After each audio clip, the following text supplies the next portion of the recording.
선배 검사에게 성추행을 당했다. 그리고 오히려 인사불이익을 당했다. 이렇게 폭로한 서지현 검사의 증언, 이 파장이 상당하죠. 더불어민주당의 박영선 의원은 SNS에 늦었지만 올 것이 온 것이다. 이런 글을 남겼네요. 국회 법사위원장도 지낸 바가 있었죠. 박영선 의원의 목소리 직접 들어봅니다. 안녕하세요. 네, 안녕하세요. 올 것이 온 것이다? 무슨 뜻입니까? 원래 이제 제가 법사위에 있을 때, 네. 검사들, 그러니까 검찰 쪽에서 그런저런 소문들이 좀 돌아다녔었습니다. 예. 그런데 저는 그냥 설마 했었던 거죠. 예. 설마 했었던 건데, 그 소문이 사실이었다라는 것을 제가 어제 확인하고, 예. 참 여러 가지로 착잡한 심정이 들어서, 예. 제가 고흐의 꽃게 그림을 다시 한번 꺼내서 봤습니다. 그 그림은 네. 어떤 그림이죠? 그 꽃게 두 마리가 있는데요. 고흐가 한 꽃게는 뒤집어진 꽃게, 그리고 한 꽃게는 정상적인 꽃게를 그린 그 그림인데, 예. 거의 이제 말년에 그린 그림이거든요. 예. 근데 꽃게가 뒤집어졌다는 이것은 사실 죽음을 의미합니다. 왜냐하면 자기 혼자 바로 잡을 수가 없죠. 그렇습니다. 예. 꽃게는 자기 혼자 바로 잡을 수가 없기 때문에. 그러나 저는 검찰이 이렇게 뒤집어진 꽃게의 형태를 보여서 국민들에게 실망을 많이 줬지만, 그러나 복원력이 있기를 소망하는 마음으로 예. 그렇게 생각을 하고 왔었는데, 예. 과연 우리나라 검찰은 그 복원력이 없는 검찰인가라는 생각을 다시 한번 하게 된 거죠. 네. 예. 근데 아까 법사위 계실 때부터 그런 소문이 검찰에 돌았다라고 하셨잖아요.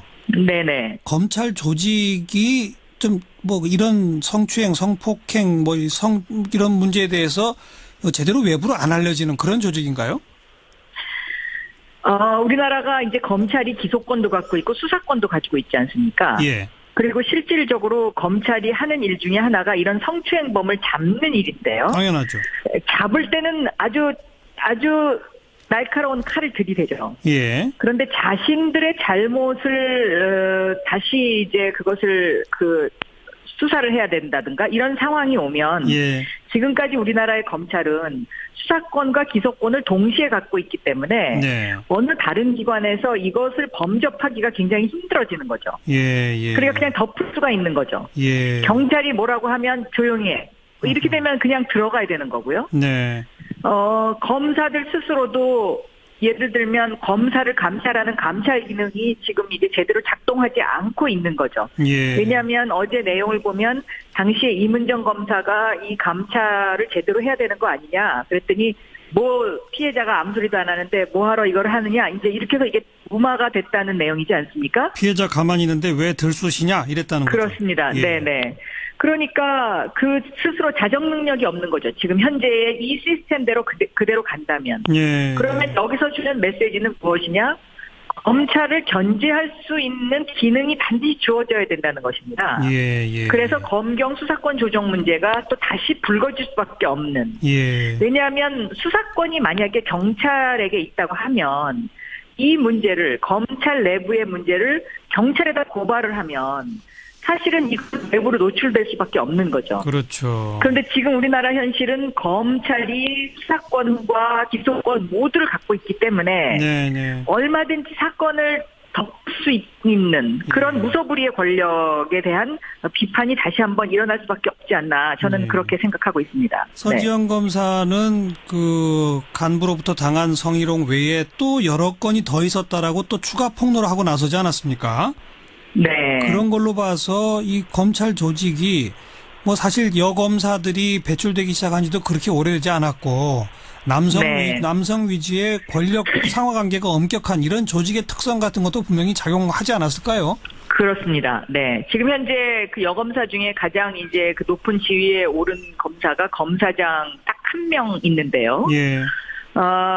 그런 어떤 상하 복종 관계에 있는 이런 조직에서 여성의 어떤 그런 어떤 처신 문제라든가 예. 이런 문제들이 상당히 좀 어렵죠. 어렵고 유리천장을 매번 뚫고 나가야 되는 이제 그런 상황인데 예. 저는 어제 서검사의 그런 이야기를 들으면서 우리 사회에 존재하는 다른 어떤 사회 구석구석에서도 이러한 일들이 빈번히 벌어질 텐데 그러한 일들을 갖다가 지혜롭고 현명하게 처리해야 하는 어떤 그 여성이라는 그러한 그 입장에서 보면 우리가 다 함께 힘을 모아서 이런 부분이 다시는 일어나지 않도록 좀 응원하고 도와줘야 되는 것 아닌가 저는 그렇게 생각합니다. 네. SNS에 올린 글에 보면 법사위원장 시절에 당시 법무부 장관이 지금 이 가해자로 알려진 이미 뭐 이름이 다 공개됐습니다. 안태근 전 법무부 정책기획단장인데 그 검사를 거듭 중용해서 의아하게 생각했었다. 이런 것도 밝히셨고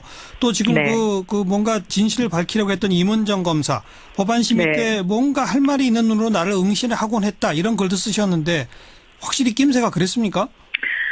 예를 들면은요, 법무부라는 것은 검사의 입장에서는 아주 황금 코스입니다. 그렇죠. 그러니까 선택된 사람들만 가는 곳이거든요. 예.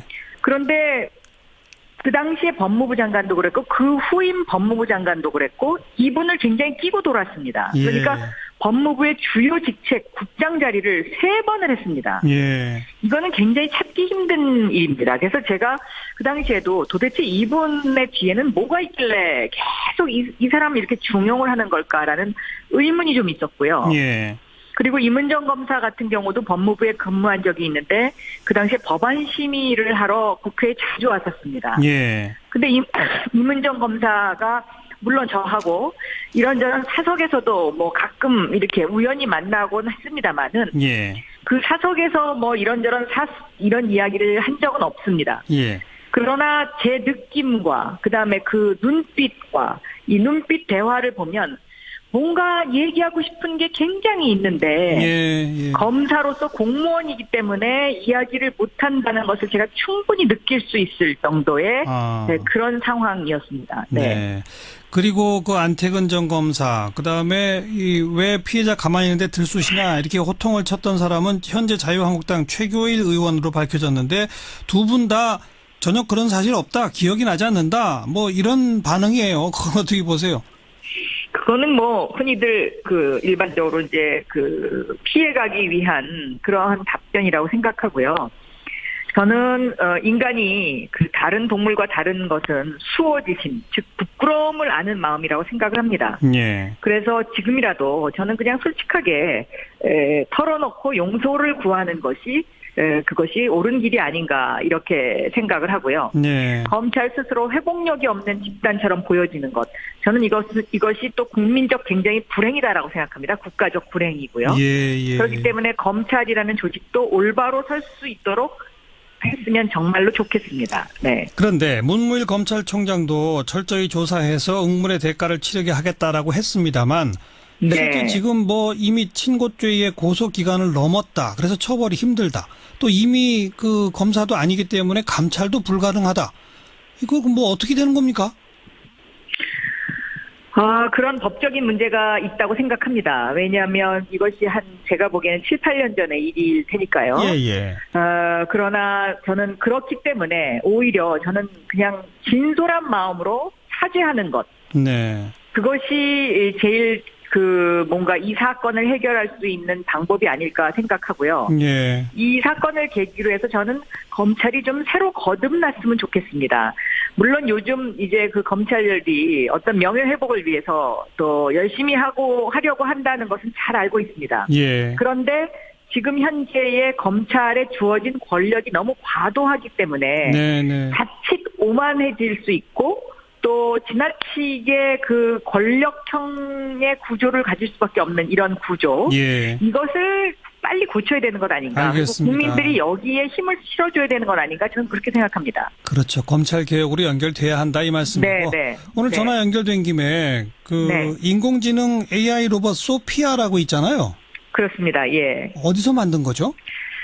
현재는 홍콩에 본사를 둔 그 회사에서 만들었는데요. 예. 그 회사가 뭐 어디서 만들었다라기는 그런 거보다는 제가 보기에는 인공지능이 과연 인간과 공존할 수 있는 것이냐. 예. 그리고 이 인공지능 로봇이 인간에게 해가 될 것이냐 아니냐. 예. 우리가 인간이 할 수 있는 그런 어떤 직업을 뺏어가는 것이냐 아니냐. 예. 뭐 이런 쪽에 제가 관심이 상당히 있어서 예. 이 로봇을 초청을 했습니다. 소피아를. 그래서 한국에 왔다면서요? 네, 한국에 왔고요. 그리고 제가 한복 이제 입고 우리 박영선 의원하고 대화를 했던데.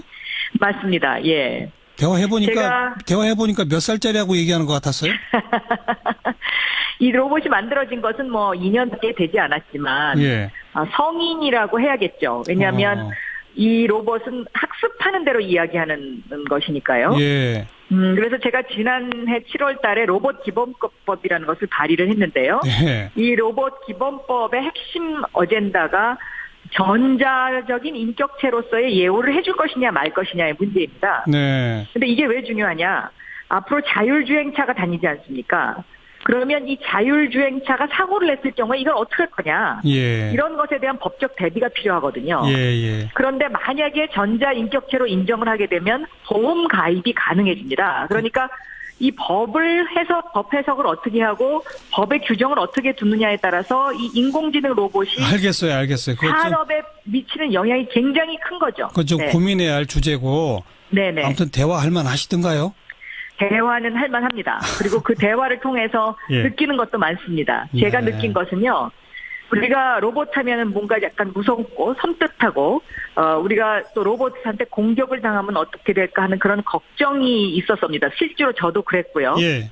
그런데 오늘 대화를 해보고 나니까 만약에 로봇이 인간을 해친다면 그것 역시 인간이 인간을 해치는 거다. 왜냐하면 로봇은 인간의 명령에 따르는 그 명령에 의해서만 움직이는 것 아닙니까? 예. 자율적인 판단을 하기에는 아직 판단을 할 수가 없기 때문에 알겠어요. 그래서 결국은 우리가 인간이 선한 마음으로 살아야 되지 않겠느냐 하는 생각하고요. 좋은 로봇 만들면 되는 거죠. 예. 그렇습니다. 알겠습니다. 그래서 우리가 이 4차 산업혁명 시대에 네. 그런 어떤 전진기지가 되기 위해서 서울에서 이 명예 시민권을 주는 방안, 소피아 로봇에게 예. 이런 어떤 그런 좀 진취적인 생각을 해볼 필요가 있다. 저는 그렇게 생각하고 있습니다. 네, 고맙습니다. 네, 감사합니다. 더불어민주당 박영선 의원이었어요.